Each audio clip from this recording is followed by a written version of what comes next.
Good morning, good afternoon, good evening, wherever it is you are watching our podcast. We are happy to have you here once again. We have officially embarked on our fourth episode of our Diamond Dialogue series. Seems kind of crazy to think that we are officially calling ourselves the Diamond Dialogue, but nevertheless, here we are. I am Mr. Horton, back with you once again with the intro and the outro this time. Unfortunately, I will not be around for the middle component, the meat and potatoes of what we are doing today. That is just due to a couple of scheduling conflicts. We're officially in that time of year now where we're in November and soon to be December, and it gets really busy around this time, and our schedules sometimes don't always align. But don't worry, you are going to be in the very good hands of Coach Lisa, who will be taking care of the main questions for what we are going to do in this episode. Before we get into that, let's talk about some really exciting updates for our podcast. So, we are still recording, at least on my end, on Zoom, but eventually we are going to be growing into an actual studio set. It's still taking a lot of time. We're getting closer to that point, but we do have the materials coming sooner rather than later. And that also leads us to another exciting component of what we are doing. We officially have students who have joined us on this expedition, combination of juniors and seniors who join us from all assortment from labs. We have students who are from our IT Academy, students from our digital art and design program. We even have students that are in our cosmetology and culinary programs who are all here willing to join us on this cause. Because again, going back to our first episode, this is a podcast by the students for the students. And excitingly, very excitingly, had to change myself there a little bit, but very excited to announce that eventually myself and Coach Lisa, we're going to be taking more of that back seat sooner than we anticipated. And we are really excited to announce that some of our students who wanted to be co-hosts for this podcast is soon to be taking the reins on this podcast. And we are very excited about that. So, who will our co hosts be? Might have to be a rotation, might be two set in stone people. We don't know yet. Again, the beauty of it being a podcast, it's for the people and by the people, getting a little bit governmenty here, but it's more so for our podcast more than anything else. So, we've got our students, we've got a studio getting ready, but of course, we're not there yet. But stick tight because the Diamond Dialogue is growing and our logo, which we do have a logo also being created, which is also being created by students in our little group that we have. That logo should be finalized before we head off for Thanksgiving. So by the next time you see another episode, probably episode 5, you will see our logo that was created by our students. So we are really excited for that. Now, the students aren't in the cameras yet. It's myself, it's Coach Lisa, so you still get to deal with us for another episode or two. I know, darn shucks, but don't worry, we get to still be the ones in control. So, what exactly are we talking about today? Well, Coach Lisa's going to dive into it a little bit more during the middle part of our podcast, but we thought it would be really fun to give you a bit of an insider scoop from some of our educators here at Diamond Oaks who have both been around the block for a couple of years and those who are newer to our little wacky dysfunctional family that we have here at Diamond. So we have been incredibly fortunate to have 3 of our educators join us with Coach Lisa, who is going to be talking about just some of the key themes that they have seen since joining Diamond, however many years ago. Some of them have seen career tech evolve over time, seeing some labs that have been added, some labs that have been subtracted, seeing different programs go to new heights, and some that still need to start at its infancy level. Others have seen the academic realm completely change, those who have been strictly paper and pencil to the rise of the digital and technological age. How has teaching changed from then to now? We also have newer educators, those who used to be students at the Great Oaks, whether it be at Scarlet or Live or Laurel or even here at Diamond. We have those educators who are going to share their experiences, those who were a part of the student side, those who are a part of the workforce side, and are now a part of the educator side. So, how has that change been? Coach Lisa is going to dive right into that. We are being joined today by three educators. One is our digital art and design educator, Miss Sandra Ramey. We are also being joined by math instructor, Jill Klusman. And lastly, we are joined by our new dental lab, which just started here at Diamond this year, Ms. Echo Howard. So with that, my intro is done. Now I'm going to send it on over to Coach Lisa, who is going to dive a little bit deeper into what makes Diamond great from the perspective of an educator. All right. So thank you, Mr. Horton, for that introduction. We are now going to speak with two of our veteran teachers here at Diamond Oaks. We've got Miss Sandra Ramey and Miss Jill Klusman. So would each of you just take a moment? Let's start over here on my right. Would you introduce yourself and just give us a little bit of background about you? Hello, my name is Sandra Ramey. I'm the digital arts and design instructor here at Diamond Oaks. This is my 32nd year with Great Oaks. So I did spend a little bit of time at Scarlet Oaks 3 years, but most of the time's been here. Wonderful. And I'm Jill Klusman. I'm a math teacher here at Diamond Oaks, and I have been here. This is my 21st year at Diamond Oaks. Not my 21st year of teaching, but my 21st year here at the Oaks. wonderful. So what did you do before you came here? I started teaching in 1990, actually, in a Catholic high school in Indianapolis. And then I went to a public high school for 5 years in Indy, and then I also stayed home with my kids for about 8 years in there. So after Wonderful. staying home and raising the kids, I came to Diamond. Okay, so you and I have a similar background. I taught in public school, took some time off to be mom, then came back and was teaching private until I became a coach. Yeah. So yeah, very interesting. I'm sure your path though has been very different from ours to get from where you started to here. Well, actually, I'm an alumni. So I went to Diamond Oaks back in 19, and that means that I've been there for a while. And then I worked in industry for over 10 years. And when I worked in industry, I kind of worked my way up to what we call a pre-press manager at RPI Graphic Data Solutions. And I was servicing accounts for Procter and Gamble and Jergens. And so that was my career goal, was to work with some of the top people in advertising in the nation. And I was very fulfilled. But the way I ended up here was that I was working a lot, 60 hours a week, no social life. I was 27 or 28, kind of lonely. And I invited the high school kids down for a tour, giving back to my class. And when the teacher came down, he said, "Hey, you could be a teacher." And I was like, "Job's filled." And he said, "Nope, the other teacher's getting ready to retire." So I literally took the place of my junior teacher, because back then we had two teachers per lab. So we had a junior teacher and a senior teacher. Oh, cool. So that's one of the big changes then Right. that has happened along the way. So for those of you who are new to the pod, we're trying to give a little bit of background into what the story here at Diamond is, and thus a lot of Great Oaks as well. So let's talk about changes. One of them being that we used to have a junior and a senior lab teacher. What's another change that? And what year did you come in, Jill? 2004, 2005. And I think that's when the change was facilitated. So we brought in additional academic teachers because we were, at first, we were 2.5 hours in lab and then another hour and 45 minutes in a related belt. And we only had 2 academic classes. Oh, wow. So that's how it was split up before. So after lunch, you would have related. And that is when they brought in the initiative to raise the bar so that we could offer more college credit courses and compete, literally, because we are a business, to compete with the homeschools for enrollment.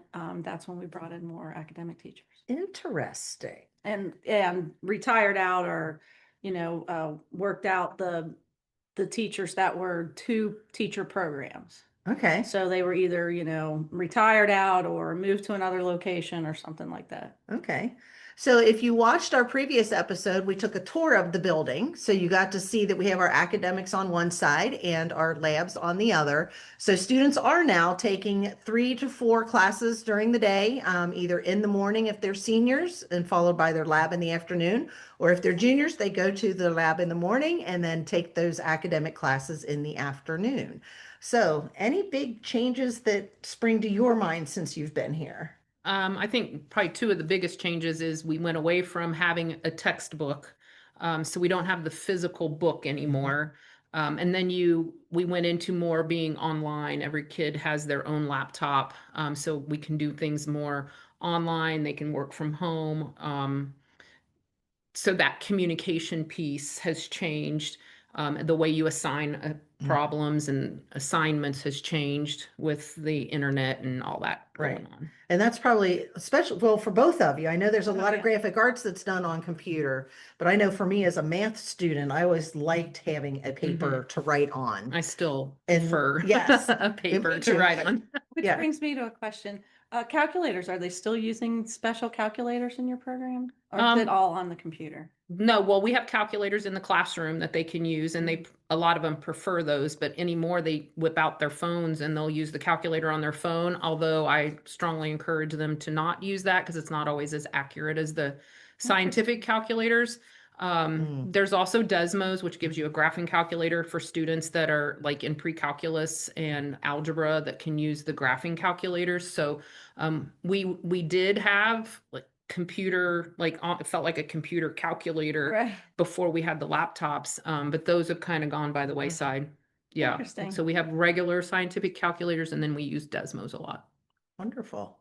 So thinking about the fact that we're trying to tell Diamond's story, would each of you care to share a story that it can be a funny from something that happened? We were talking about, a certain little something, yes. Or it could be just something that you think people should know about Diamond, that if you could shout from the rooftop something to let people know what we do here about our culture, about whatever, what might that be? Do you want to go first or? Well, one thing that comes to my mind is I'm not originally from the Cincinnati area, so this coming up the drive was new to me because I'd never come up the drive when I first came onto campus. But I think we're a hidden gem. I think a lot of people drive down Harrison Avenue and they don't even realize we're back here because they just pass by the driveway and don't really acknowledge that, hey, there's a school up there. But I think we've promoted the school over the years, and it has become where we're at full capacity now. The trades are very important. I think people see that the trades are very and more important at some point, to be able to offer these to the kids, so that if they don't want to go down the academic path to college, they don't have to, and they can still be quite successful. In some cases, more successful, depending on what they get into. But I think it's the best of both worlds. Students can go to college, they can go on to workforce, and then they also can go into the military or Air Force or whatever. And they're And I earning, probably lost one of those in there. and we're currently earning college credits in And- some of the and we career are, tech absolutely. programs, right? Yeah. So some of the programs are college credits. So yeah, that's one of the biggest changes that I think parents probably especially when it first happened, when we were first accredited through the state to offer college credits for students passing their state web exams. A lot of parents, I don't even think, believe their own children. And I said, you need to tell your parents that we definitely offer college credit. And this goes right onto your state of Ohio transcript now. So it's even gotten more streamlined. So Mhm. if I can say anything over the 32 years is we have just gotten better and better. And there's so many people in the community that now we're seeing makes me feel old, but I do occasionally get a parent of a student that was a student at Diamond Oaks back in the day, and we've got a huge constituency out there that have graduated from Great Oaks and not necessarily staying in their same field. That's okay. It offers a service to help students get through high school. They get another tool in their toolbox. we know from statistics that most people in the world change career paths 2 or 3 times. So it's not unusual for a student to go a different direction, but it's also okay to come here and find out that, yeah, that was really cool and I'm glad I know it, but maybe I want to do something else at the next level. So we've kept up with technology. That's been really wonderful. I mean, when I started here, it was pencil and paper everywhere. I'm talking attendance, I'm talking in the classroom, and then we started with a couple of computers and then a couple more. And so I've seen the entire evolution of that, but I can always say that Great Oak stayed on top of the cutting edge of technology. Nice. I agree with that. Very cool. So the thing I would like to end with is for each of you to give a little plug for your department, or in your case, your lab. Tell our audience what you do, with what the kids can do, what their goals are. Like you said, not everyone stays in the lab field that they chose, but they're learning some valuable stuff here. And then how is the math department supporting all of that? Well, I think they're certainly symbiotic in that we need the support of our academics to keep our kids strong in their career tech fields. In this program, students who sign up for this class consider themselves artists. They're passionate about being creative. They can focus on projects for long periods of time, and they get a chance to earn up to 6 professional level certifications from Adobe. And that's always been kind of the dividing line between us and taking, classes at their home school, is that we are more rigorous and we get students a chance to take that to the professional level of certification. Those certifications cost $100 a seat currently, and nearly every one of our students, I mean, the goal is that every student has a minimum of 1 certification when they leave, but like I said, they can earn up to 6.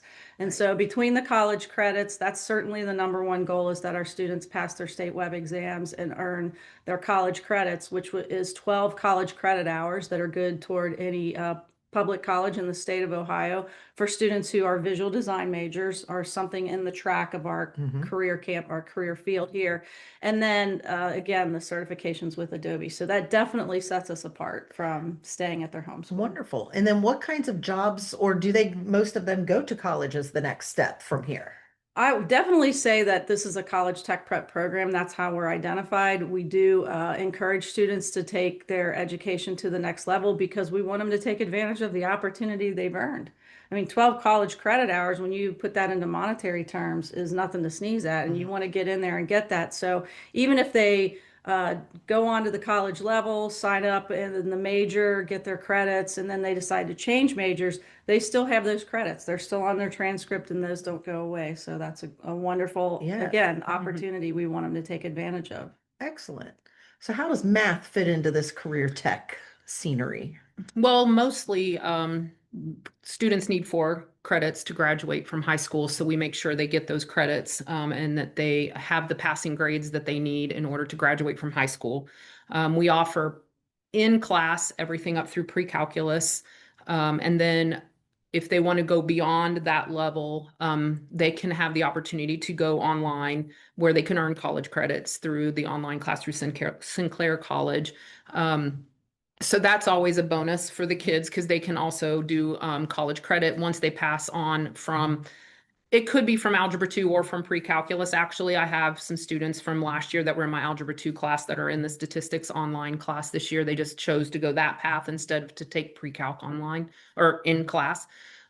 We also offer financial algebra, which allows students to understand some real world applications of the math. And then it helps with that financial literacy component as well. Oh, that's wonderful. Yeah. So, yeah, I didn't even know that, that you did all of those things. Right. Well, and it makes sense because based on our tour, we saw labs are on one side of the building, academics are on the other, and we don't often see what each other gets to do. So, yeah. I remember back in the day when we all had to take statistics in the college level. I would have been much happier to get that out of the way in high school. absolutely. Yeah. Absolutely. Well, thank you all for joining us with this little bit of an interview. Next, we're going to talk to our dental assisting teacher, Echo Howard, who, like Ms. Ramey, is also a graduate of the Great Oak system. So welcome back to the Diamond Dialogue. We are now meeting with Miss Echo Howard, our dental assisting teacher, and we are here in one of the dental labs. in the comfy chair. I love it. So let's start off with just give us a little background. Like, where do you come from? What got you into dentistry and dental assisting and all that good stuff? Yeah, well, you already said my name. Echo Howard. I'm the dental assistant instructor here at Diamond, and I love it. So I originally am from the Scarlet Oaks area. I graduated from Princeton. '07 was my year. And I went to Scarlet Oaks, and Susie Neese was my teacher. Been doing dentistry for over 18 years now. Isn't that crazy? That's awesome. 2007 doesn't even feel like that. But it's, God, yeah. I think about that all the time. Like, man, I was dago 2007 walking like the kids, and now here I am doing this as an instructor. So any Hoosers, I've been doing dentistry for 18 years. I started out, once I left here, got my certificate. I started out in a general office, small office in Loveland, Ohio, called Family Dentistry. They were amazing. It's crazy how dentistry goes when you're in the field. It's more of like a family kind of oriented thing. You it's one of those jobs where you don't really feel like you're working, or they are your employees or employers. They feel like family. I'm gonna be real honest with you. Yeah. I tell the girls and the guys all the time, mastery is the main thing. And with that, you have to see it, you have to learn it. You even told me that. Learning it as a second language, Yeah. right? Yeah, Yep, exactly. using it as a second language. The more you see it, the more you work with it, the more you learn. So Yes. yeah. So not just based on what you've told us here, but in conversations that we've had over these, first few weeks of school, the world of dentistry is a lot broader and deeper than I ever realized, just coming and sitting in the chair, getting my teeth cleaned, getting my cavities filled, all those things, right? Yeah. So when a student comes here to study dental assisting, what is it when they leave at the end of their senior year? What kinds of credentials might they have if they've done everything they need to do and they've passed all the tests? And what kind of job might they get out of high school when they leave here? There's so many pathways. You're not just a dental, that's number one. Yes, you'll be a dental assistant. You can actually go into a dental office with your passport, work as a dental assistant, do front desk. You can take x-rays, be certified with the state of Ohio, registered, taking x-rays, and you can actually see and assist with patients. But there's so much to this field that people really don't recognize. There's surgical tech, not surgical tech, well, there's kind of surgery in dental dentistry. Yeah. I say surgical tech, but I'll always talk to the surgical tech teacher, and I say, I remember being in the room. I'm going off the topic. I'm sorry, but I remember being in the room doing surgery was part of my career in Children's Hospital, working on patients that are sedated doing dentistry. So in the surgical room. So it's so crazy how they're all connected. But that is one of the things. You can be a surgical dental assistant where you are working inside the hospitals in a surgical aspect, doing that treatment. You can actually learn how to do ortho, which is braces. The biggest thing that people really don't realize, two of them, which is the real estate and dentistry, that just blows my mind. I mean, it's more than just, oh, hey, you're sitting there, hello, my name is Mrs. Howard, Mrs. E, and I'm going to be doing your restorative fillings, and you're sitting in the chair. Well, selling the chair is something. Also learning how the units work. We just had a guy come in and do our x-ray units.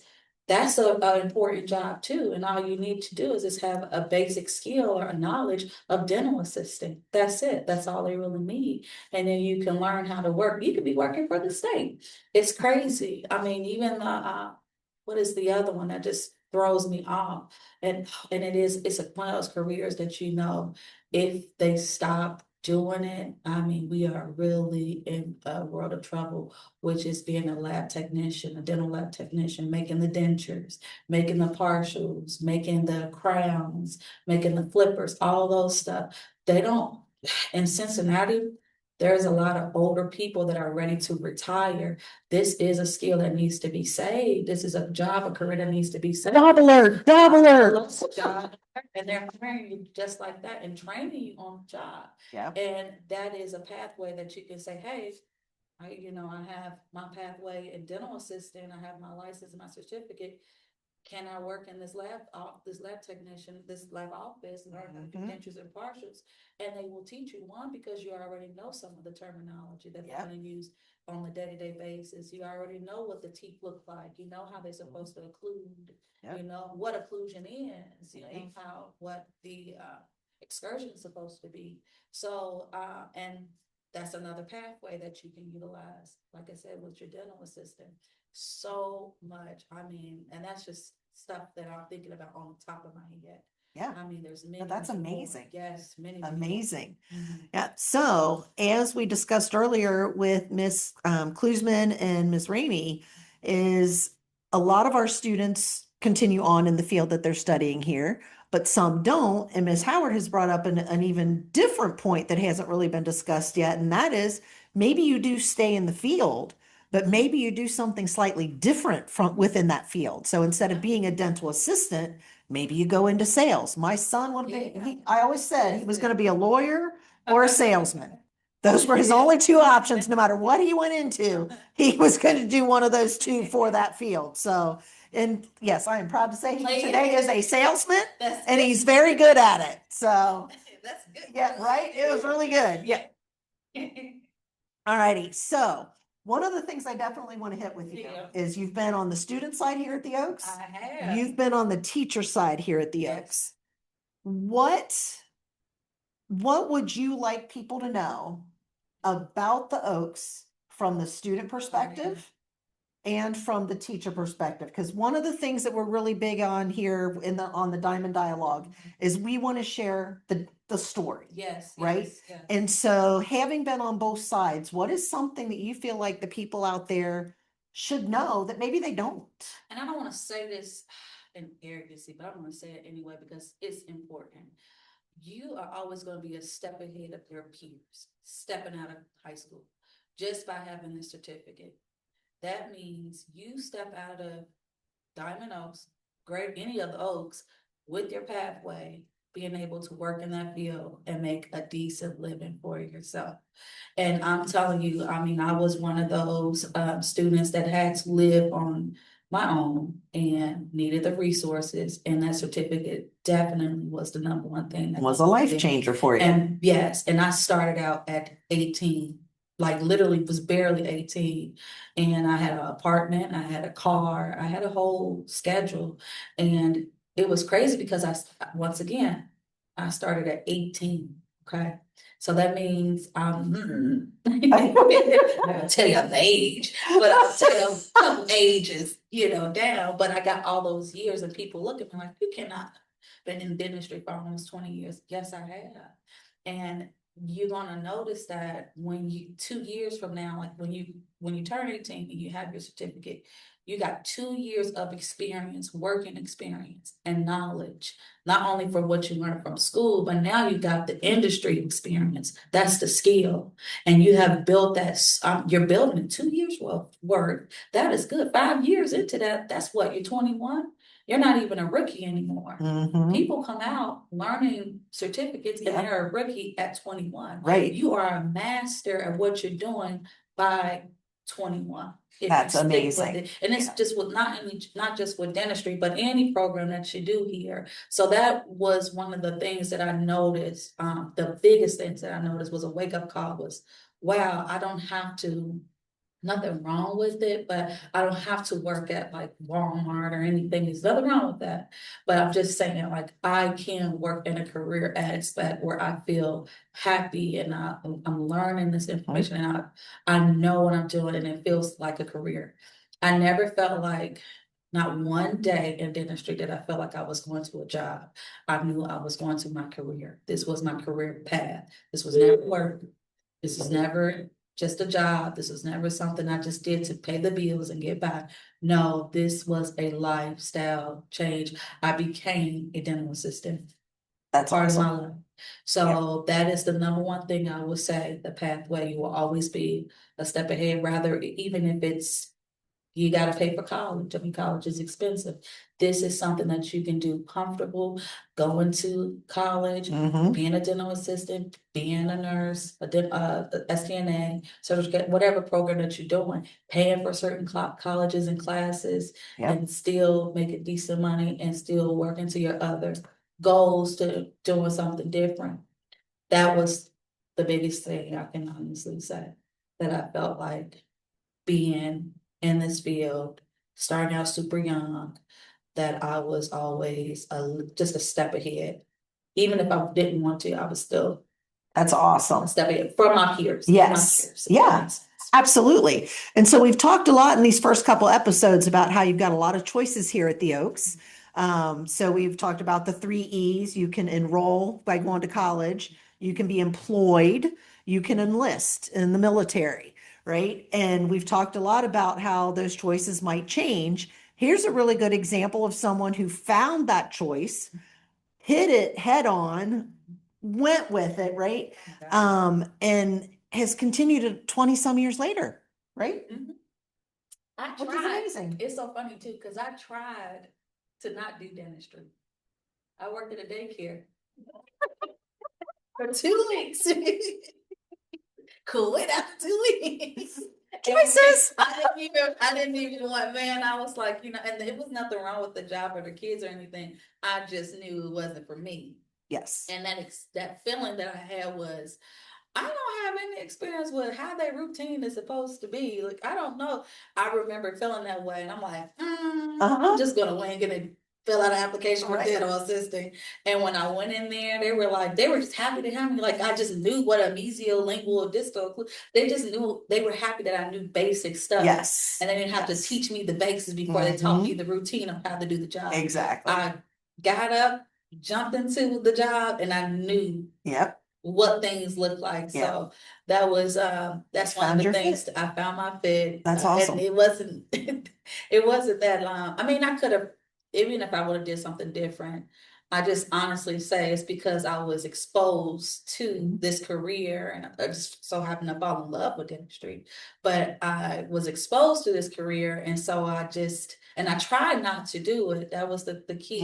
I tried not to. Right. Tried to do something totally different, and it should have been super simple and easy. All you're doing is passing snacks to kids after school programs. It was easy, but to me, I'm like, it's overwhelming. And I said, I can't do this. And I went right back to what I learned and what I was skilled in and what I was familiar with. And that was dental assistant. And I was just rolling with it ever since. And it's crazy. 20 years to this day, I'm still friends with all the doctors, all the dentists. That's wonderful. All the hygienists, the ethicists. But I will tell you this, I find it ironic that you went to a daycare for 2 weeks and now you're teaching. All these years later, she came back to teaching. Yeah, it's gotta be, you have to be older there. You gotta be, I know the kids won't just like put a crayon in their nose or something. Right. You don't have to be on high. Don't take that as no suggestions here, people. So just coming out of school and knowing that, I just like, I didn't know. And I even tried to work at Penn Station. I tried free food. I tried to work either. And then it's just like, come on back. I love it. So roll with it. And I'm here today, and I'm so blessed and honored because, I built a lot of certificates and degrees under this title, and it's just been an amazing thing. Now I'm doing cruise line trips for CEs, Sea of Smiles. Love Crazy, right? Love it. And it's That's all about, amazing. all about dentistry, and and we're just cruising, learning in the morning and cruising at night. That's amazing. So that's really cool. We are so happy to have you. I'm so happy to be here. I just love so much. So as you can tell, she loves her job. We love her being here. It's amazing. Thank you for joining us for this segment of the Diamond Dialogue, and we will have more teachers and labs and students coming soon. Make sure you brush your teeth and floss too. So a huge thank you once again to Coach Lisa for taking over all of that. Again, I'm sorry I was not there, but of course, she does great as always. Also, a huge thank you to Ms. Ramey, to Ms. Klusman, and Ms. Howard, who were awesome and continue to be excellent examples of educators here at Diamond, regardless if you just came in for your first year or if you've been here for a couple of years. That is going to do it for us here for episode 4 of our podcast. We thank you for watching once again. Once again, we'll have it available for you, the QR code that is here on the screen for students. If you would like to get involved in the podcast, we want you to be a part of this so you can tell us your thoughts, your feelings, and your ideas. We need to know everything that you're thinking. Currently, our group is only about 10 to 12 students. We will be willing to grow it to as big as we can make it. So please scan the QR code so that we know of your interest. For those of you who are watching our podcast here through the YouTube link that is posted on Mr. Cauliflower's weekly update, you can also subscribe to the Great Oaks YouTube page so that you can get notifications to when we get a new episode. We would encourage you to also star the playlist that is currently in the Great Oaks page so that you can also go back and watch all of our previous episodes leading up to now, whether it be a one-on-one with Mr. Cauliflower or a tour of the building. We want you to be involved in all of this as well. We thank you all once again for joining us. And of course, if you have any questions or any concerns, you can also reach out to us through the comments section here on YouTube, or you can also reach out to us through our emails through Great Oaks, and we'd be happy to answer any questions that you may have. For Coach Lisa, I am Mr. Horton. Thank you once again for joining us for another episode of the Diamond Dialogue, and we will see you in the next episode.